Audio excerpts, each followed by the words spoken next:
If you caught the first part on what's the deal with Brett, you may be thinking, okay, so if everyone hates Brett in a wine, why don't we just eliminate this yeast and be done with it? First off, not everyone hates it. Some people feel that it adds a layer of complexity and age to a wine, and they like that little bit of rustic note in their wine. Secondly, these yeasts are more savvy than you'd think. They are survivors and are near impossible to get rid of once they colonize your winery. One important reason for this is their ability to form biofilms, and this is what makes most winemakers so wary of them. Biofilms are like microscopic cities with different members, other bacteria and fungi in this case, that work together to ensure that the city thrives and persists. They colonize the surfaces of barrels, tanks, and hoses and are extremely difficult to get rid of using ordinary cleaning protocols. For example, a standard dose of SO2 that is typically used to control microbial populations targets at least zero point 0.8 milligrams per liter of molecular SO2.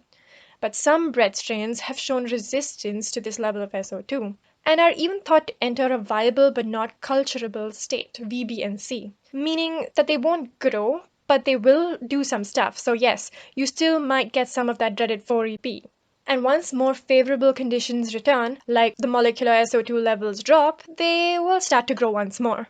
Also, these fungi have evolved to be very competitive in a wine environment. Their high tolerance to alcohol levels, low sugar levels, and ability to make use of poor nitrogen sources gives them the edge over Saccharomyces yeast in times of stress. And another trick up their sleeve, they produce an enzyme called beta-glycosidase, which allows them to use cellobios from wood as a carbon source, making the barrels that we use for aging the wines a tasty snack for them. So, given what we know about Brett's tenacity for, well, surviving, the age-old adage, prevention is better than cure, is well practiced in wineries.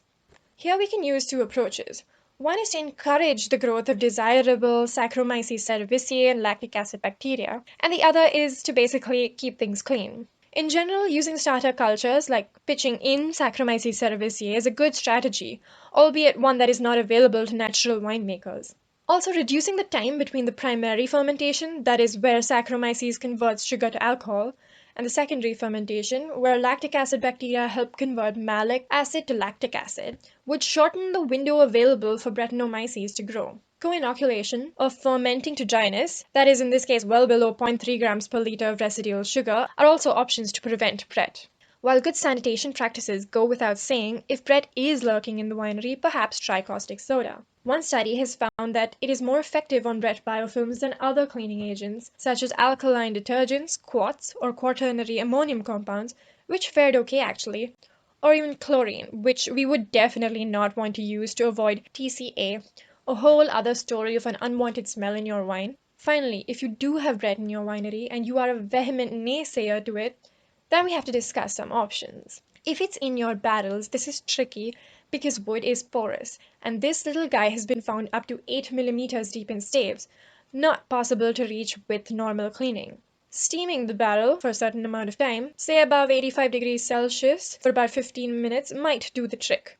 Expert advice is to X-mark that barrel and closely monitor it for any of that nice barnyard aroma in the future. Or you could try using ozone gas or SO2 to limit the growth of Brett. Now, if you know that there is Brett in your wine, it's simple, sterile filter it. In addition to SO2 management of the population, you could try DMDC, dimethyl dicarbonate, or even flash pasteurize your wine, which is not usually a route chosen because it may cause your wine to taste and smell a bit different. And a more natural approach could be to add wine-derived tannins or even chitosan, a commercially available fungal product to effectively control the Brett population. So what about the smell? You could go with the most expensive but effective process of reverse osmosis to remove that pesky 4EP and 4EG. But who's to say you aren't going to lose other aspects of the wine aroma? You could try adding fining agents to strip off the aromas, like polyvinyl polypyrrolidone, PVPP, or activated charcoal. Though limited success has been met by this, you could give it a whirl and see if it helps.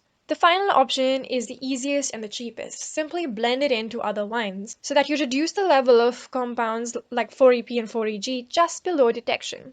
Or perhaps even a little above that, just for that note of complexity.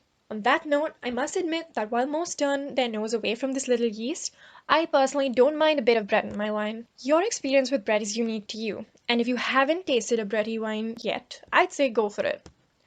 Well, that's been most of what I found out about Brettanomyces.